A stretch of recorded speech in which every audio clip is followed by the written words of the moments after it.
Hello, this is Kevin reading the Providence Journal for October 16th, 2024.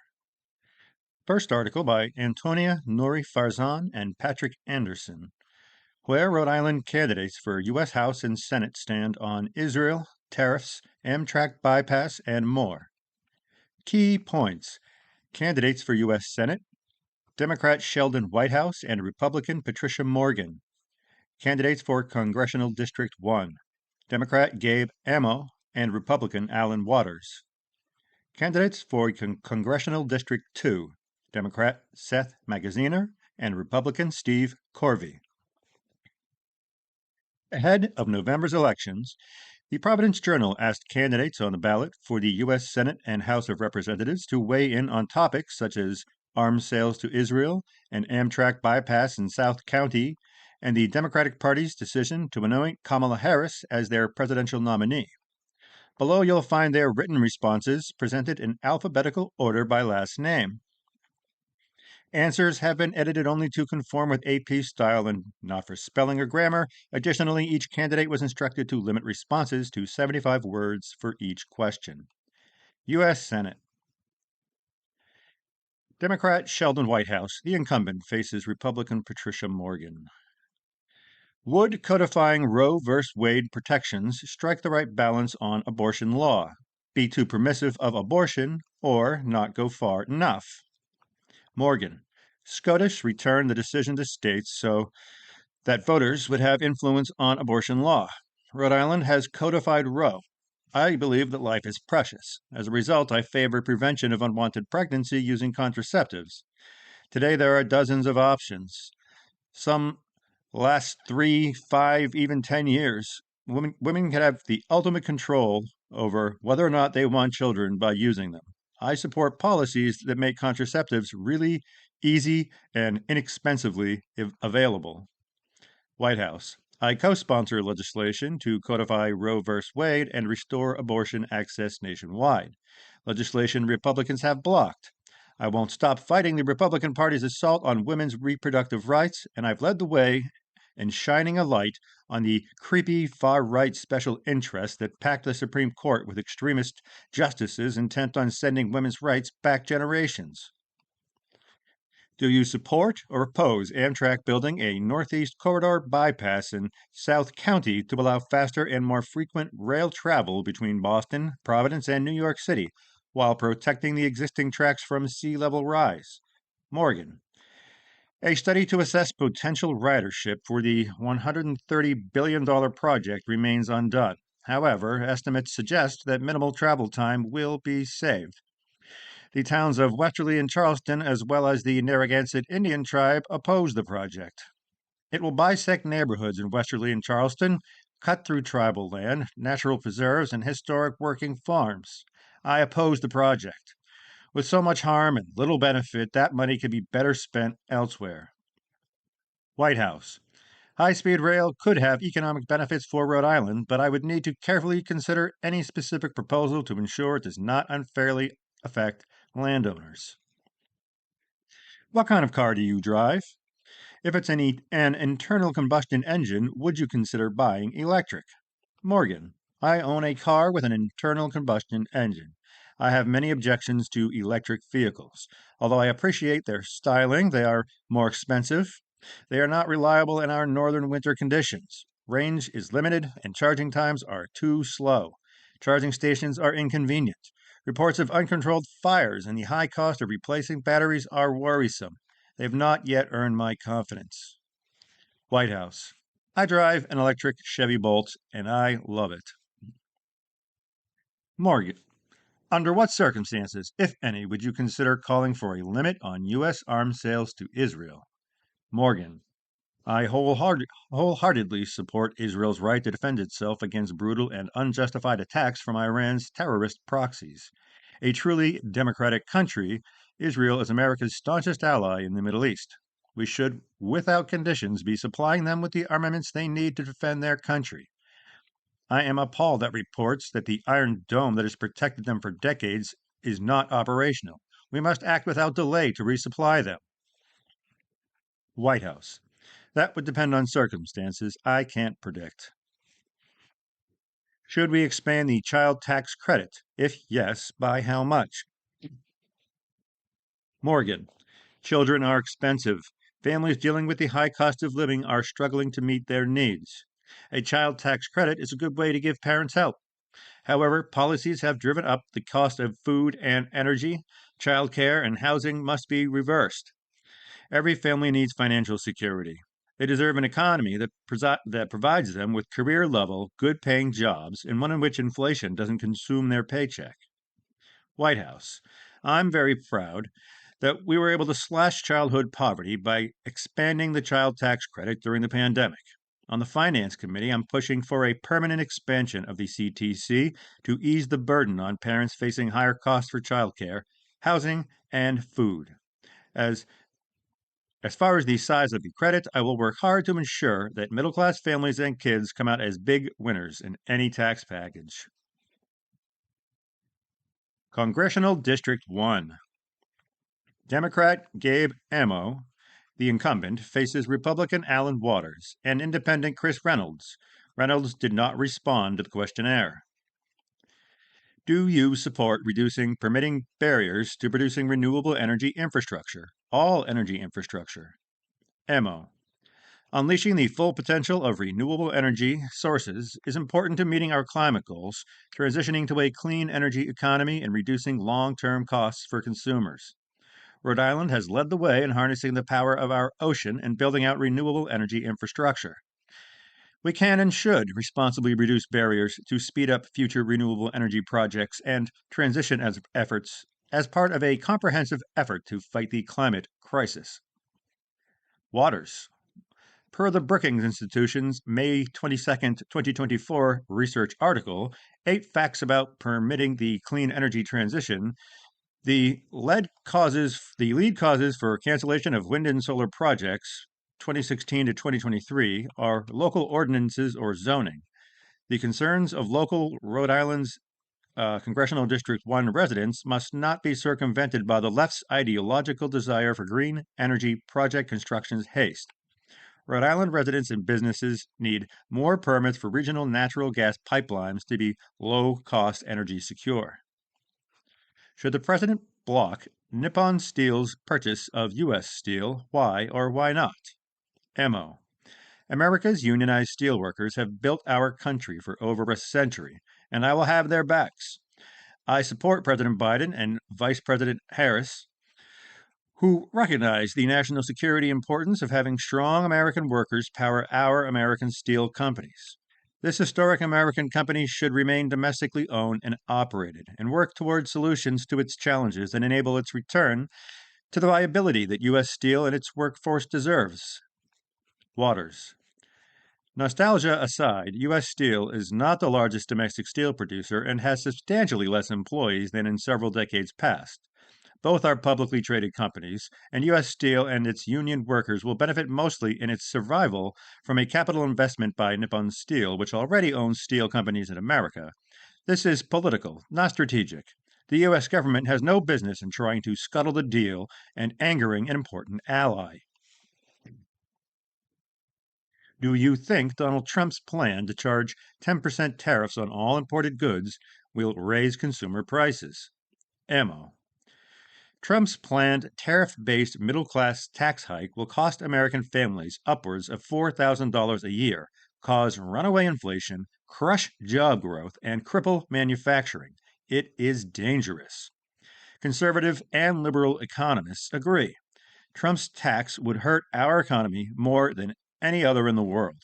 It stands in stark contrast to Vice President Harris and the Democrats' commitment to lower costs and expand opportunity in our economy through housing and home ownership for small businesses. Waters. Inflation is always and everywhere a monetary phenomenon. Milton Friedman. While Trump sounds like a protectionist bull in a globalist China shop, the October 1st international longshoremen's strike that breaks the supply chain domestically is a testament to maintaining a strong manufacturing base in the United States. Any high consumer costs from tariffs are worth the long term insurance to protect American jobs. Tariffs should be less blanketing and more focused on perpetrators like China. Nancy Pelosi boycotted Israeli Prime Minister Benjamin Netanyahu's July speech to Congress and called it worst presentation of any foreign dignitary invited and honored with the privilege of addressing Congress. Do you disagree or agree with her assessment? Ammo. I'm disappointed in Prime Minister Netanyahu's missed opportunity to demonstrate leadership. He did not once mention a pathway to negotiate an immediate, lasting, and permanent ceasefire to release the remaining hostages, end violence, and surge humanitarian aid into Gaza, nor did he discuss the long held goal of a two state solution to grant the security that Israel requires and the dignity of self determination that the Palestinians deserve. My focus is on achieving those goals and finding peace. Waters. Israeli Prime Minister Benjamin Netanyahu's July speech to Congress on July 25, 2024, was intellectually moral and sound from the leader of our greatest and only real ally in the Middle East region. War is cruel and destructive, but the State of Israel has the sovereign right to defend itself. Most of its mortal enemies are the enemies of the United States. Was forcing President Biden out of the presidential race and anointing Kamala Harris as the Democratic nominee an anti democratic move. Ammo. The president's patriotic and selfless decision to put his country first, as he's done during his 50 years in public office, provides an opportunity for his partner in governance, Vice President Harris, to offer a new way forward for the American people. Democrats are enthusiastic, as I am. I'm also proud to have worked in President Biden's White House and look forward to a President Harris that builds on a great legacy of historic achievements. Waters. Not one Rhode Islander who had voted in the 2024 presidential primary election voted for a Vice President Kamala Harris to be presidential candidate. This was a coup against President Joe Biden perpetrated by the Democratic Party elites and a grievous assault on the democratic process of our republic. Harris for president does not reflect the will of the people. The lust to maintain power has overruled the process and is a revelation and warning. Congressional District 2. Democrat Seth Magaziner, the incumbent, faces Republican Steve Corvey. Was forcing Joe Biden out of the presidential race and anointing Kamala Harris as Democratic nominee an anti-democratic move. Corvey. This transition was indeed anti-democratic. It bypassed the primary process and voters' preferences, undermining the fundamental principles of our electoral system. Magaziner. President Biden's decision not to seek re-election was courageous and selfless. He chose to put the good of the country ahead of his own personal interest. Now, voters across America will have an opportunity to choose between Kamala Harris, a career prosecutor who is focused on the future and strengthening the middle class, and Donald Trump, who only ever focuses on himself. Do you support or oppose Amtrak building a Northeast Corridor bypass in South County to allow faster and more frequent rail travel between Boston, Providence, and New York City while protecting the current low-lying waterfront tracks from sea level rise? Corvey. I oppose the current proposal. While the goals are commendable, the plan needs significant revision to address community concerns. Magaziner. There should be no charge to the route without robust public there should be no change to the route without robust public input to ensure that local concerns are addressed. In the meantime, we can work to improve rail speed by utilizing funding from the bipartisan infrastructure law to replace old sections of rail and railroad ties, improving track stability and renewing railroad switches so that the existing infrastructure is more efficient and reliable. What kind of car do you drive? And if it's an internal combustion engine, would you consider an electric? Corvey. I currently own two vehicles, a practical 2011 Mazda 3 for everyday use and a classic 1965 Mustang convertible, which I enjoy as a hobby. While I appreciate the environmental benefits and technological advancements of electric vehicles, the current price point is a significant barrier for me. I'm open to the idea of transitioning to an EV in the future, particularly as the technology becomes more affordable and the charging infrastructure improves. Magaziner. I drive an 18-year-old Toyota Tacoma and am hoping to get another in a year or two, hoping to get another year or two out of it before buying an electric vehicle.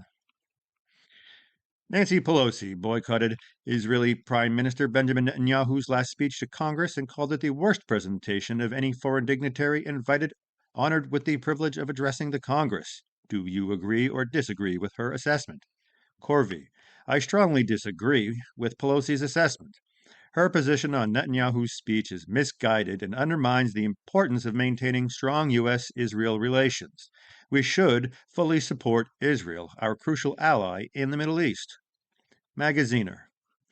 I have been vocal in stating that Prime Minister Netanyahu's policies have made Israelis, Palestinians, and Americans less safe, and I believe he should resign. Despite my feelings about the Prime Minister, I attended his speech to Congress as a show of respect for the relationship between the U.S. and Israel and for the innocent hostages and their families. But Netanyahu's speech did not change my opinion of him. Should we expand the child tax credit? If yes, by how much? Corvey. I support making the current child tax credits permanent beyond their 2025 expiration. We should expand eligibility to families making up to $200,000, increased from $150,000, and index the credit to annual inflation. However, this expanded credit should only be available to permanent U.S. citizens. This approach balances supporting families with fiscal responsibility while ensuring the benefits are directed to those with long term commitments to our country. Magaziner. I support Vice President Harris's plan to expand the child tax credit to $3,600 per child and $6,000 for the first year of the child's life. This would lift millions of people out of poverty.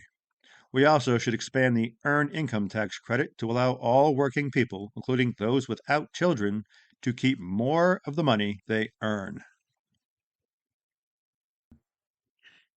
Next article by Jack Perry. Former North Kingston football coach dies in water off Narragansett. Narragansett. A 59-year-old Narragansett man died Monday after going overboard from a boat, according to the Rhode Island Department of Environmental Management. He was identified as Joseph Gilmartin, a longtime North Kingston High School football coach. According to the DEM, a 911 call was received at 12:53 p.m. for a person overboard in a boat motoring in circles off Black Point and Narragansett. Environmental police officers for the DEM, the Narragansett Fire Department, and the U.S. Coast Guard responded, the DEM said. Lines were used to stop the boat, and 21-foot Aqua Sports Center console and divers located Gilmartin, according to the DEM. He was taken to a hospital where he was pronounced dead. The incident is still under investigation. A post on the website for the Rhode Island Men's Senior Baseball League, where Gilmartin played, said he was fishing when he fell overboard. Scott Partington's Narragansett Fire and Rescue did all they could while transporting him to South County Hospital, the post said. Joe played his younger years with Noah Clark and Al Alvarez in the Newport Sunset League. He will certainly be missed down at the docks in Galilee, where he had a smile and a laugh with all that knew him. Gilmartin was a history teacher, football coach, and worked summers as a commercial fisherman, according to a 2019 story in the Providence Journal. Next article by Katie Mulvaney. A Rhode Island man says he was defamed by the Cashley Callis X account. Why he is suing PC over it. Coventry. A local man is accusing Providence College and its director of academic communications of defaming him using spoof social media accounts, including one with the username Cashley Callis. That's CA $HLEY KALUS. Douglas Sosha, known for his family's long brewing conflict with the town over water levels at Johnson's Pond, sued the Roman Catholic University and its Director of Academic Communications, Martha Young, Friday in Superior Court over posts he alleges were defamatory on the social media platform X. Young did not respond to an email inquiry Friday. A spokesman for the school declined comment, saying the school had not yet reviewed the lawsuit. Sosha suing over Cashley Callis posts on X. According to the complaint, Young, using an account under the Cashley Callis pseudonym in April, posted a statement to a WJAR reporter misidentifying Sosha as the brother-in-law of Anthony de Elena, field organizer for the Rhode Island Republican Party and vice chairman of the Narragansett Republican Town Committee. A month later, Sosha, a Coventry resident, says he did it again and followed up with a post directed to the Elena saying, "Your brother-in-law is attempting to extort money from the homeowners of Johnson's Pond and the town of Coventry. He shouldn't be acting in such an irresponsible and criminal way." Social told the Journal Monday that they, Elena, is his girlfriend's son. Ashley Klaus, presumably the person the social media account is parodying, ran as a Republican candidate in Rhode Island for governor against Daniel McKee. Shortly after, under the username Sarah Smiles 0808 and using language, tone, nature, content, and style similar to Young's voice on Cashley Callis, referred to Sosha as an extortionist in a post, and a day later posted an accusation that he continues to extort money from pond homeowners, the complaint says. Sosha, who is representing himself, alleges that Young disabled her X accounts, Cassius Callis, Sarah Smiles 0808, and Patty Morgan Parody, after her identity was detected. He accuses Providence College of having vicarious liability because Young was using the school's computers and Wi Fi to make the defamatory statements during her work hours. He alleges that it ratified her actions by failing to take any discipline. He is seeking unspecified damages and for the university and Young to immediately issue a public retraction. Going deeper, Sosha's legal fight with Coventry over Johnson's Pond. As backdrop, Sosha Holdings, run by Sosha along with his father and brother, offered to sell Johnson's Pond and the dam to the town for $100 million, considerably more than the $1.7 million they paid for it in 2020. The town took the usual move of seizing the 950-acre pond by eminent domain several months ago to resolve a bitter years-long feud with Sosha Holdings. Reached Monday, Sosha emphasized that he had filed the lawsuit in his individual capacity and not as a member of Sosha Holdings, but that the company was preparing to sue the town over the seizure. Next article by Jack Perry. Tanks offer more than picking your lobster. Why these Rhode Island restaurants keep their tradition. Lobster tanks send the message that fresh seafood is being served. Carl Pelletier knows better than to let the lobster tank sit empty at his Old Grist Mill Tavern in Seekonk, Massachusetts. If the tank has no lobsters in it, nobody is ordering lobsters, Pelletier says. Nothing sells a boiled or baked stuffed lobster dinner better than a tank full of lobsters in a restaurant dining room. For restaurants like the Old Grist Mill Tavern, Hemingway's Restaurant in Providence, and Hito's Seafood Restaurant and Bar in Bristol, lobster tanks also provide a practical solution to storage, lend character and ambiance to dining rooms, entertain kids, and many adults too, and require work. The Old Grist Mill's lobster tank floats fond memories for Peltier. He bought the restaurant in 2021, but the building has operated as a restaurant for years. Pelletier visited as a child and recalls being wowed by the lobster tank. He recently installed a new $14,000 tank. For me, it's part of the nostalgia, Pelletier says. Along with the giant lobster on the roof, the tank is an important part of the identity of the restaurant, which has an annual lobster fest, offering dishes such as lobster stuffed potatoes and family-sized lobster roll to go along with standards like steamed and baked stuffed lobsters. They've had a lobster tank here forever. It's something that established the grist at mill for lobster, Pelletier said. We use lobster ultimately as a promotional tool.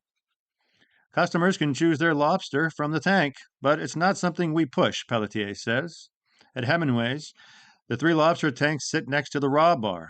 A photograph on the restaurant's website features a mouth-watering plate of lobster and shrimp paired with little necks and oysters from the raw bar.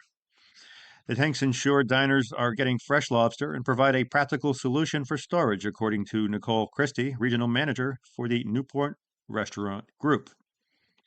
We don't use any frozen lobster meat, and we go through a lot of lobster, Christie says. Lobsters can survive and walk in refrigerators, but they live longer in tanks, she said. Lobsters at Hemingway's are actually separated by size into three tanks, staggered like short staircases, with the biggest, 3 pounds and larger, at the first step. There are 2 to 2.5 pounders on the second step and 1.25 pounders on the third. Each tank is 3.5 feet long by 2 feet wide. To provide more storage and help keep clean water flowing through the tanks, Hemingway's has an even larger tank in its basement that holds 965 gallons of water. At Quito's, where the lobster pappardelle is sautéed in a creamy cheese sauce over flat, long pappardelle noodles, owner Albert Quito can find all the water he needs for his tanks at the adjacent Bristol harbor. A lot of guys have to truck it in. I'm lucky in that respect, Quito says. Keeping the tanks clean is important, restaurateurs say. Quito used to keep crabs in his tank too, but he found that crabs fought a lot, and worse, they fouled the water, so he got rid of them. The more mellow lobsters provide enough entertainment. People like seeing the lobsters, Quito said. The kids come in and they want to take pictures with the lobsters.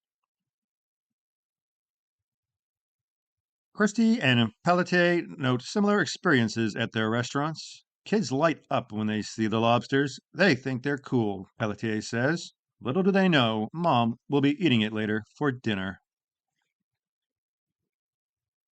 Next article by Mark Reynolds. 3 men injured by gunfire in Providence, police say. What to know? Providence. Gunfire injured 3 men on Whelan Road in the Hartford neighborhood Tuesday afternoon, according to Providence police. 2 of the 3 men were brought by ambulance to the hospital for treatment of non-life-threatening injuries, said Providence's police chief, Colonel Oscar L. Perez, Jr. A third person, whose leg injury was non-life-threatening, arrived at the hospital after that, Perez said. The shooting, which occurred just past 4 p.m., brought detectives to the scene within the Hartford Park housing development, Perez said. He said he had no further details to provide. An investigation continues. Next article by Ahane Forbes. Mega Millions winning numbers for October 15th drawing. Did anyone win the $169 million jackpot? The Mega Millions jackpot keeps growing and reached an estimated $169 million for Tuesday's drawing after no one claimed the top prize on Friday. The winning numbers were drawn just after 11 p.m. on Tuesday, and we have the results below. In March, a lucky Mega Millions winner, player from New Jersey, won a whopping $1.1 billion. Although that prize has not been claimed yet, the lottery says that it's not the first time a jackpot went unclaimed. If someone had the lucky ticket for Tuesday night's $169 million jackpot, they could have taken home an estimated $80.7 million lump sum payment after taxes, according to the lottery. That will be all for the Providence Journal, October 16th, 2024.